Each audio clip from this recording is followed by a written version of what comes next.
Be me, Sarah, but everyone calls me Sarah now. 3 years deep in a dumpster of a relationship. Roles, me, him, his family, my friends, my job. Him is Jamal, not a nice name here. Jamal is soft-spoken sometimes. Also kicks doors sometimes. His mom Donna is nuclear unreasonable. Roommate existed for 3 months. Left fast. Friend Monica is my lifeline group chat. Coworker Rob saw me crying in supply closet. Baby, Lil Issa, stolen by his family. I hate Jamal. I hate Donna more. I started looking for a studio.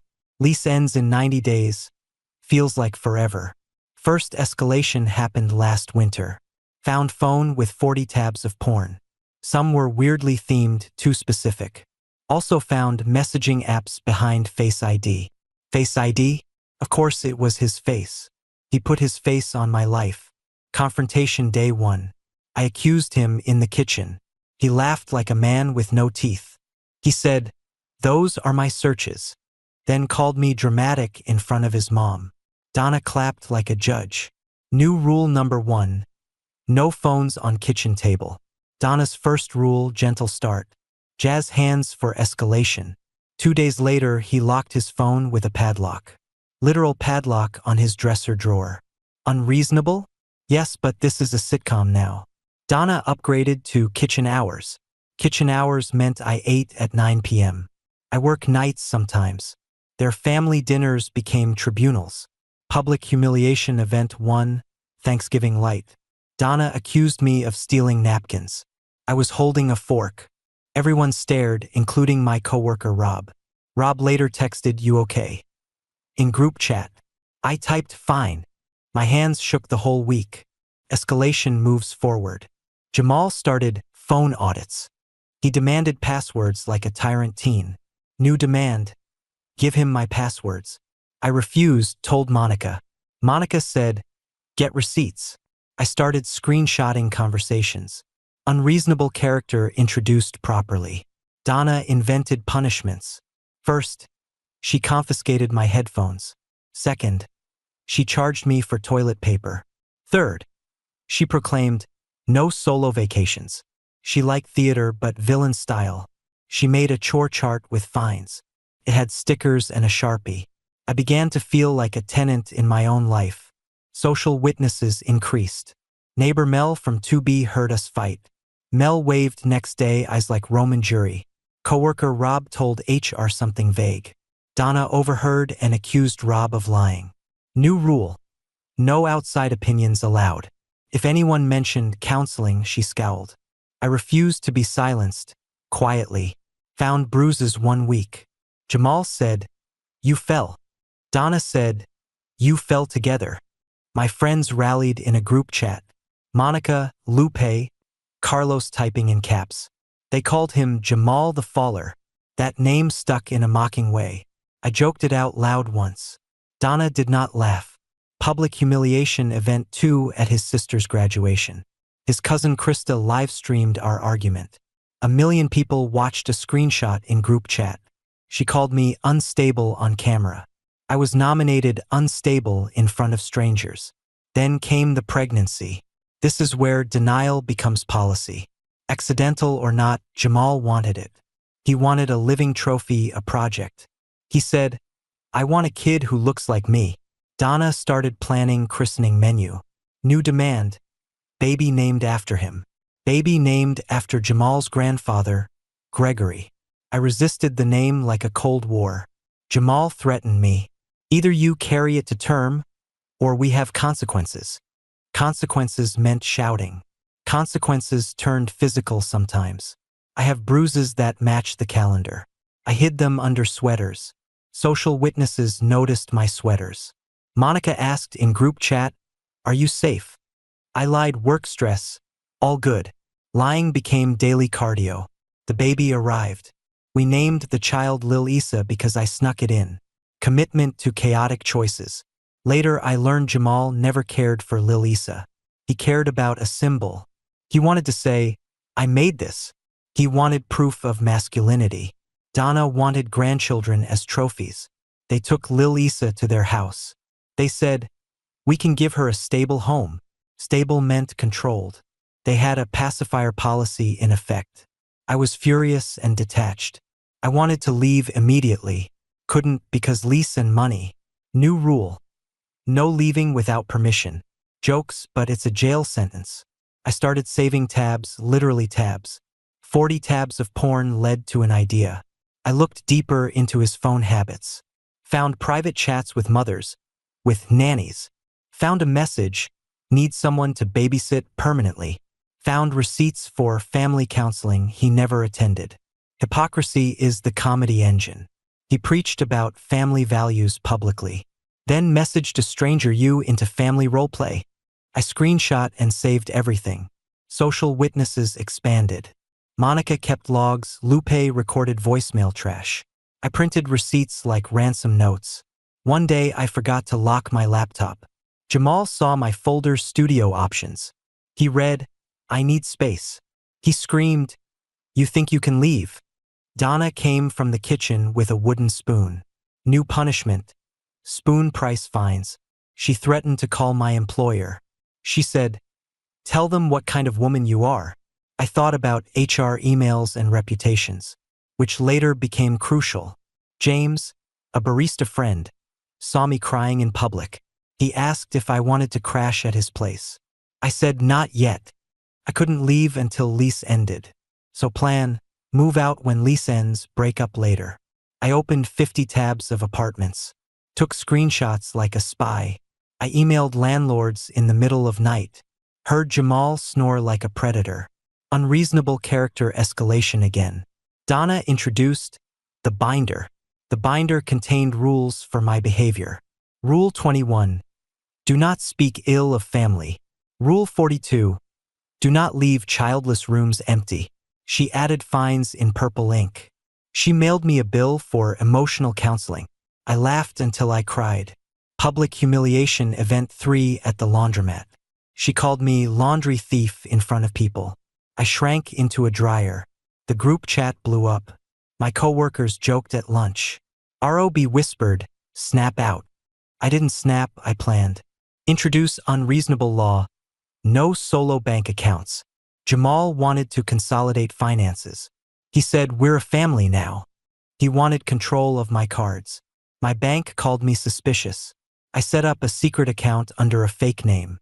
Lupe helped. She has a cousin in fintech. We used pizza points to mask transfers. Criminal? Maybe, but not violent. We're not villains, we're survivors. One night, Jamal cornered me in hallway. He accused me of looking at other men. I hadn't.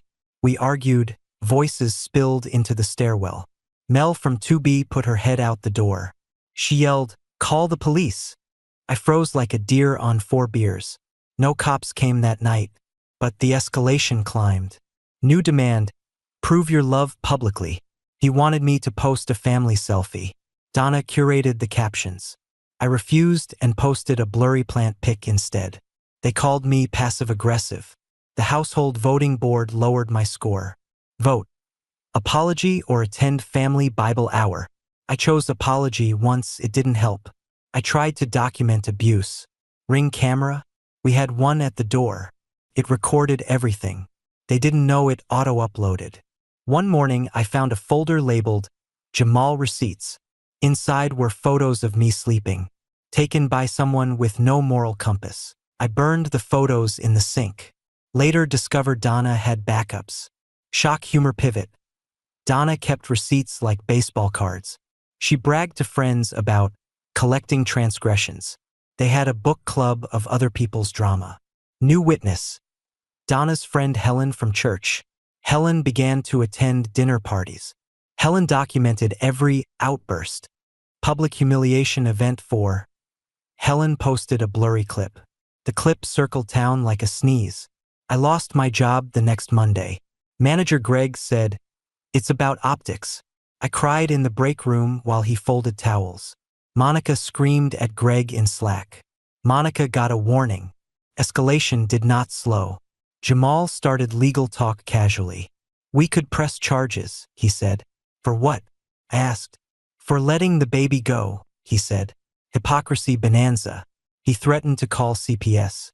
Donna said, We will protect Lil Issa at all costs. They took the child legally into their custody. Custody? More like seizure. I was told you can't care for her. I tried to fight in court, but I had no money for lawyers. I had screenshots and bruises and receipts. Judge looked weary. He said, "Favor the stable home." Stable home meant Donna's schedule, lock code, spoon fines. Court ordered supervised visits. Supervised meant my dignity on a tether. I showed up with a folding chair. I smiled like a hostage negotiator. Public humiliation. His aunt video called the visit. Played in general chat of family page. Thousands watched my half smile. Some left comments like, "That's not how you parent." I left furious and hollow. I started an escape plan like a heist movie. Money saved, belongings purged, fake addresses found. On the internet, I found a studio 2 blocks away. I texted the landlord, interested. Landlord texted back, "Can see Tuesday." Tuesday. A day that smelled like freedom. But plot twist, Jamal's temper rose. New demand, "I need the keys by Sunday." He wanted to hold my ID hostage. He claimed, "You'll run with the baby." I had already accepted that the baby was gone. I only needed myself. This made him angrier. Public humiliation event 5 at grocery store. Donna screamed, "Thief," because I took the last avocados. I held the avocados like a shield. Somebody posted it to family page with caption, "Avocado thief." I wanted to vanish into guacamole. Escalation again. Jamal started stalking my email. He hacked one account once. Found my screenshots, laughed, called me traitor. He forged messages and sent them to my friends. Monica's phone blew up with fake texts. Monica confronted me in person. We argued in a parking lot. Rant aloud during humiliation scene. I screamed about being threatened, forced, abused. Monica panicked and left. She later apologized in the group chat. But damage done. Gossip is a contagious drug. New character enters. Dina, a bar exam lawyer. Dina overheard my rant at a coffee shop. She slid a business card across the table. "I've seen worse," she said. I signed a retainer like a sick joke. Retainer meant, "We'll try." Trial dates set like funerals. I felt like a walking calendar. Donna kept escalating petty rules. No drinking after 6 p.m., even water. No laughing too loudly in common areas. No inspirational songs in the shower. She even made quiet hour at 3 p.m. for naps. The house felt like a museum exhibit. I decided to accelerate my plan. I booked the tour for the studio. I told Dina, "I'll sign after I move." Dina said, "Be careful." I said, "I will be brutal." And I was. The day before moving, I made a list. List titled, "Exit Blueprint." Step 1, pack essentials. Step 2, call landlord, sign papers. Step 3, block phone numbers. Step 4, move at dawn. I learned Jamal snores, but dawn is for criminals. Packing was a comedy of tension. Donna forbade Ziploc bags. She said Ziplocs are for poor people. I used a trash bag anyway. Public humiliation event 6 at the curb. I dragged a mattress downstairs. Neighbors watched like a stadium. Donna filmed me and posted it. Caption, "Homewrecker relocation." I felt like a meme in real life. Move day at dawn was chaotic. Jamal staggered into hallway in slippers. "Where are you going?" he asked, confused. I smiled and didn't answer. Donna blocked my path with a rolling pin. She threatened to call police for theft. I laughed and lifted my trash bag. People on the sidewalk clapped like it was a parade. Monica brought coffee in a to-go cup. She drove the U-Haul like a demon. Dina texted, "I filed for emergency hearing." I thought, finally. But Dina later said, "Court can't move that fast. Legal reality is slow blood." Jamal tripped in the hallway purposely. He cried and yelled, "You left me." Passive-aggressive tears. Neighbors took out phones. Recordings clicked on like a litany. New witness. Ring cam footage from neighbor. It showed Jamal theatrically flopping in foyer. It also showed Donna dragging my box of books. Later, the footage becomes crucial. We drove away with one suitcase each. Monica refused to take Lil Issa in the car. We all knew custody rules. Awkward truth. We took what was ours. Landlord signed the new lease in my name. I slept in the studio with windows facing alley. First night. Silence is loud. I set alarms and practiced breathing. I felt like a fugitive without glamour. Next morning, messages flooded my phone. Jamal typed, "Where are you?" Donna typed, "You owe us for spoons." I blocked numbers one by one. Blocking felt like flipping off an ex-president. Public humiliation post went viral in small town. Someone at work said, "We saw your moving video." I held my head high like a broomstick. Dina called with court date file. It was a date in 4 weeks. I tried to prepare and failed. My mind kept finding violations and replaying them. I began to sleep with a lamp on. Living apart felt like a different heat. I changed my locks legally. The landlord installed a new deadbolt. He winked like a man who sells security. Donna wasn't done. She sent a caretaker friend to the building. Caretaker pretended to be new neighbor. She knocked politely one afternoon. "We miss you," she said like poison. I closed door and recorded conversation. New witness. The caretaker's phone call leaked. It went to Monica, who recorded further. Evidence pile grew like a paper monster. The custody hearing approached like an eclipse. Dina coached me to be calm and boring. "Don't cry," she said. "Be factual." I tried to be factual about bruises. At hearing, Jamal cried theatrically. Donna sighed dramatically like a Greek chorus. He presented a roster of friends who testified about my instability. Their testimonies were petty and detailed. They described my loud music and late-night walks. I offered screenshots and ring cam footage. Judge requested mediation. Mediation meant more humiliation in a fluorescent room. We sat at a table with a neutral person named Leslie. Leslie said, "Let's find common ground." Common ground was Donna's china collection. Mediation failed, obviously. We left with more paperwork. On the way out, Jamal muttered, "You ruined everything." He emo-rocked like a man with a playlist. I walked to my car and laughed silently. Escalation now included social media lawyers. Jamal hired a PR person named Chris. Chris sent me a cease and desist message. For what? Defamation. I had no public platform, only screenshots. Felt absurd and tiny.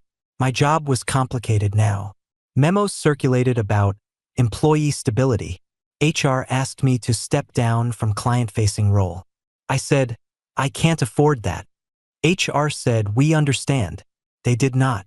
My bank notified me of an investigation. Turns out Jamal had disputed a joint charge. They froze some accounts momentarily. I had secret cash stash under mattress. I withdrew it like a spy with a coupon. I started buying pepper spray in bulk. Not for attacks, for peace of mind. Monica started a GoFundMe Sarah Escape Fund. It raised $300 overnight. Felt like small currency of dignity. Donna spread rumors about the fundraiser. She said it's a scam on a Facebook post. People wrote crude things. I read and kept breathing. New witness joined. Daycare provider named Tasha. Tasha texted, "We miss Lil Issa." She sent photos without thinking about court rules. Photos circulated among Jamal's family. I saw a pic of my child with a brand new sweater. I cried once and then hardened. Dina delivered news. File for emergency visitation. She said, "We need something dramatic." Dramatic needed to be real. We collected evidence. Ring cam, receipts, messages. We filed. Court gave temporary supervised visits. Supervised means a stranger watches you like a TV host. I went to visits with a backpack of smiles. Lil Issa clung to Donna's apron when I approached. I was crushed like a grape. I tried to engage her with a puppet. She refused the puppet, loved the apron. Public humiliation. Donna posted the visit to family page. Caption, "Mother trying to win back child." I was trying per their narrative. They made me incompetent in pixels. I started leaving passive comments on posts. I wrote "nice sweater." It was drowned by other comments. things escalated into petty legal warfare. Jamal claimed I was unfit because of impulsive leaving. My impulsive leaving saved my life. Court asked for therapy records. I provided them like evidence of trying. Dina filed for a custody modification. She said, "We need to aim lower to win higher." Dina's metaphors were lawyer-speak glue. Meanwhile, Donna escalated to public shaming night. She organized a barbecue and invited neighbors. The theme was family values. They played my moving video on an old projector. It looked like a horror film in 720p. People laughed, pointed like bang dogs. I sat in the audience with Dina like a target. I held my plate like armor. I couldn't leave without causing a scene. So I stayed, silent and explosive. I later found out my work sent an HR email. It leaked to Jamal via his cousin. He used it like a weapon. He printed it and taped to the fridge. It said, "We are concerned. Concern is often a prelude to control." I decided to escalate preparation. I bought a prepaid phone on someone's advice. I used it for legal calls only. I blocked numbers that mattered. But Donna still found ways to escalate. She used the mailman to drop care packages. Care packages contained passive-aggressive wares.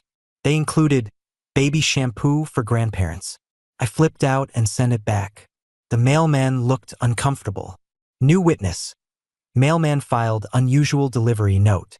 I saved it as another receipt. One night Jamal showed up at my studio. He banged on the door like a soap opera villain. I didn't answer. He left a note. "We're not done." Note smelled like cologne and threat. I called Dina. She called police. Report filed. Police took a report and called it disturbance. They left with a business card of emptiness. Ring camera from my neighbor recorded his car. It had Donna in passenger seat, triumphant grin. The footage would later be savored in court. As time went, the harassment shifted to legal passive operations. They tried to garnish wages using joint debts. They claimed I owed spoons and napkins. I fought in small claims like a gladiator of receipts. Guess what? Court dismissed the napkin claim. Felt like a small victory in a huge war. Public humiliation cycle repeated. They posted new photos of Lil Issa at birthday party. Everyone commented, "See how happy she is." My heart broke into small pieces labeled viral. Dina recommended I avoid social media completely. I posted a single photo of my shoes once. It was reshared as "woman walks away." People love walking metaphors. The custody modification hearing arrived.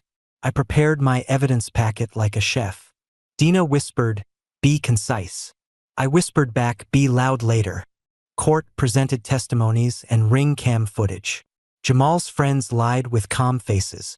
Donna's friend Helen testified about my temper. Their moral compass seemed made of paper clips. Then Dina played the neighbor's ring cam file. It showed Jamal theatrically stage falling. It showed Donna taking my box of books. It showed them laughing in a hallway. The judge squinted like someone reading small print. Dina argued supervised visits should be expanded. Jamal's lawyer said, "We have stability."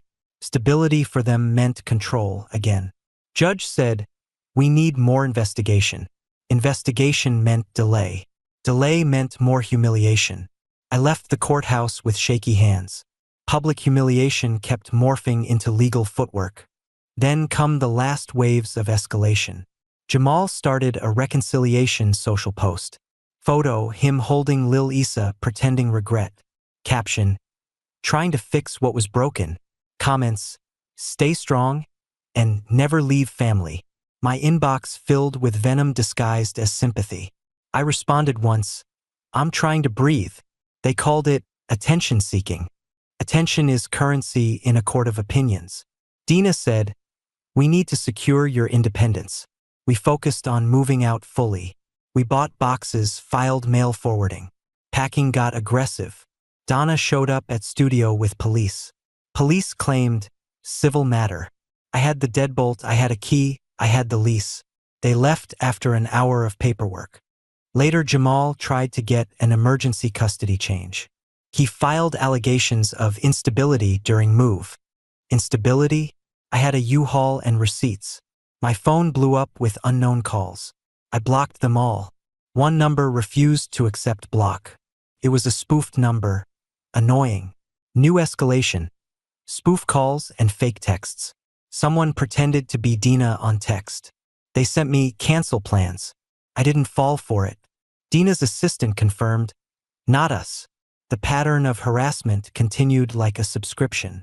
I began to sleep with pepper spray under pillow.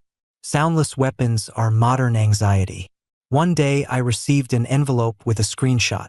It was a Ring cam clip showing my silhouette. Someone captioned, "We saw her leaving." I burned the paper in the sink immediately. The kitchen filled with smoke and memory. I considered calling the police again. They said, "We can only do so much." Their sympathy felt like a brochure. Legal system moves in molasses. I found solace in small humiliations reversed. I started posting anonymous acorns of truth to friends. Monica reposted them in group chat captions. People laughed, but laughed with sorrow. I kept escalating documentation. One key piece, Donna's ledger of fines. It had listings. Sarah 3 towels, $12. I took it to court like treasure map. Dina used it in emotion to show control. Judge read the ledger, raised an eyebrow. He said, "That is unusual." Unusual is a legal term now. We got supervised visits expanded slightly. Not victory, but movement. Then Jamal tried posting Ring cam footage himself. He shared a clip of me and Lil Issa. Comments praised his steadfast parenting. I filed a motion to have footage removed. They argued public interest. Public interest becomes a club. Meanwhile, Donna escalated to social witness recruiting. She invited the church youth group to bonding night. They sang and clapped and didn't ask questions. I wanted to throw the nearest shoe. Instead, I filed restraining order paperwork preemptively. Dina said, "Better to cover yourself." The restraining paperwork felt heavy with ink. They fought it like a reality show judge. Court requested more evidence of threat. My Ring cam, the mailman note, the ledger. We compiled a hygiene of receipts. Then came the last week before a big hearing. Dina said, "This is heavy. Prepare for unpredictability." I decided unpredictability would end with action. I planned to move my essentials permanently. The night before hearing, Jamal left a voicemail. It was 3 minutes of guilt and anger mixed. He accused me of ruining family. I listened once and deleted. Dina called in the morning. "Do not engage." We drove into courthouse like gladiators in civvies. This session was supposed to be decisive.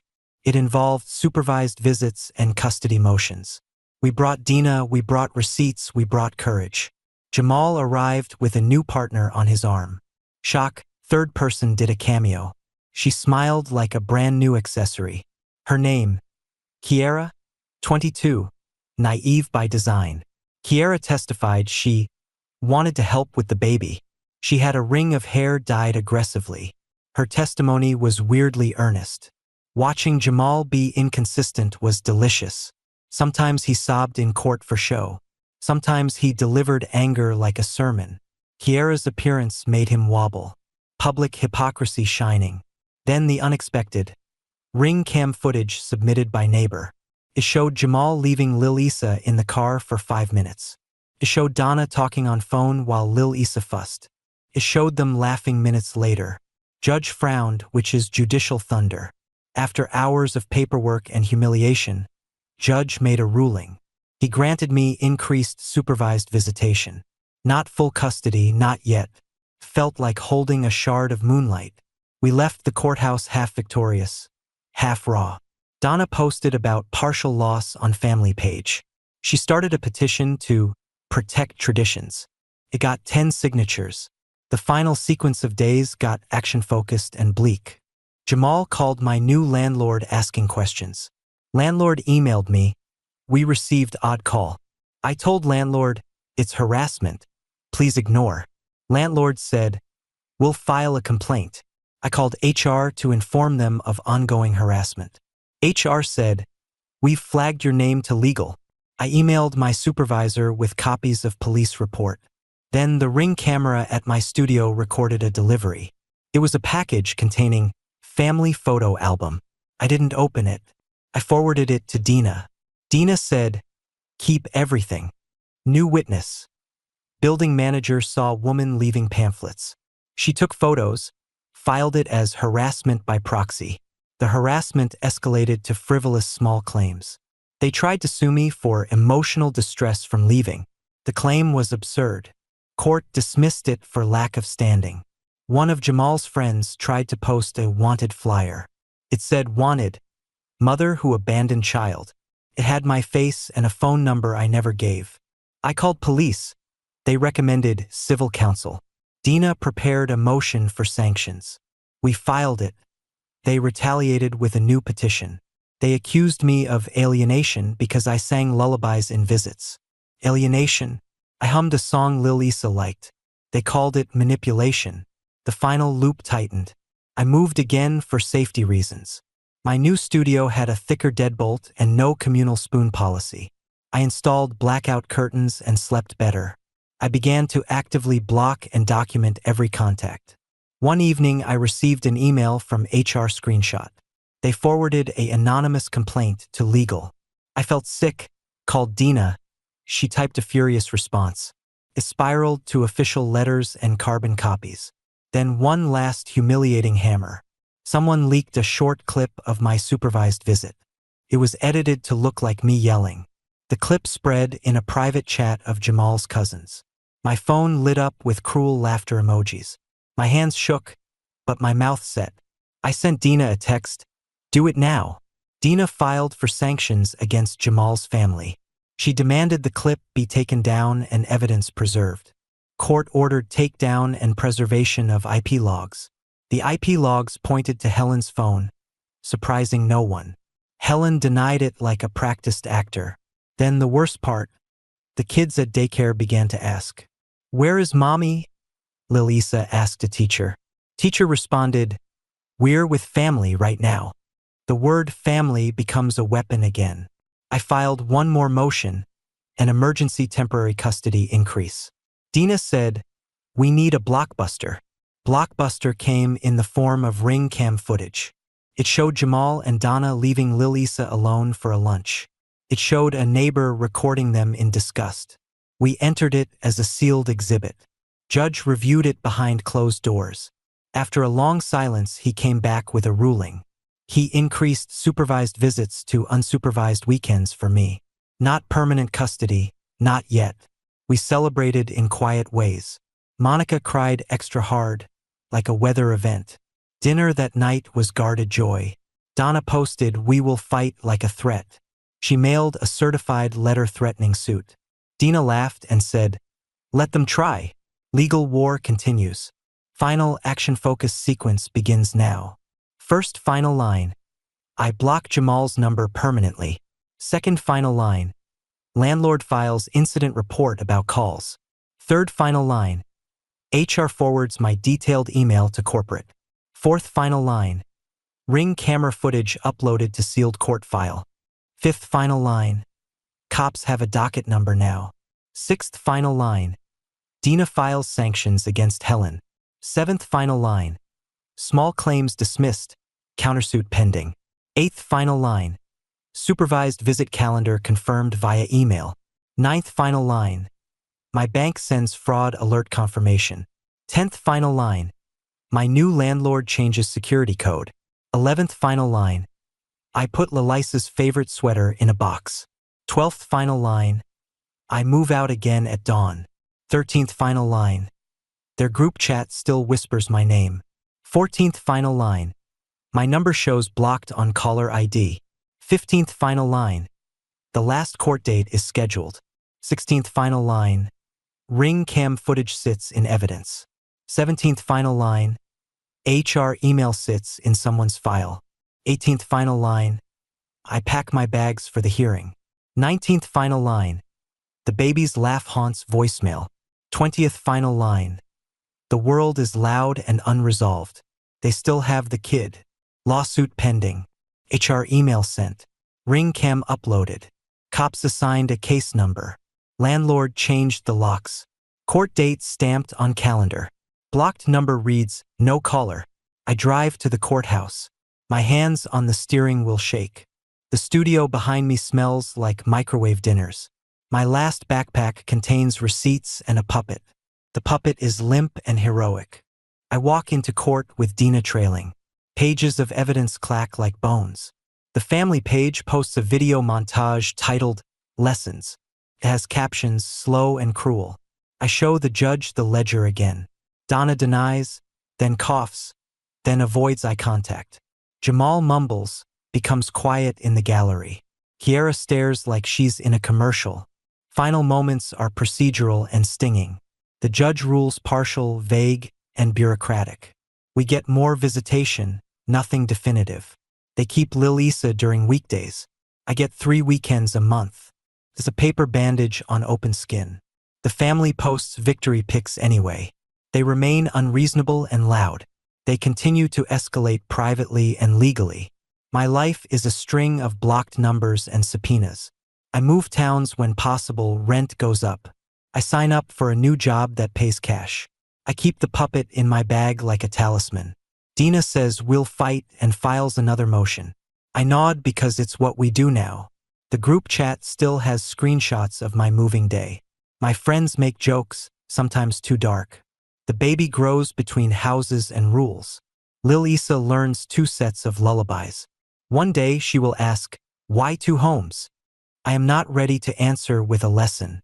The final lines are cold and active. Blocked number, lawsuit, HR email, ring cam footage. Police report filed, case number given. Landlord changed locks, lease in my name. Court date stamped in black ink. I will go to the hearing tomorrow. Papers in folder, puppet in bag. No redemption offered here, just motion. This ends unresolved and loud. They kept the baby. I kept my receipts. I kept moving. Door slams.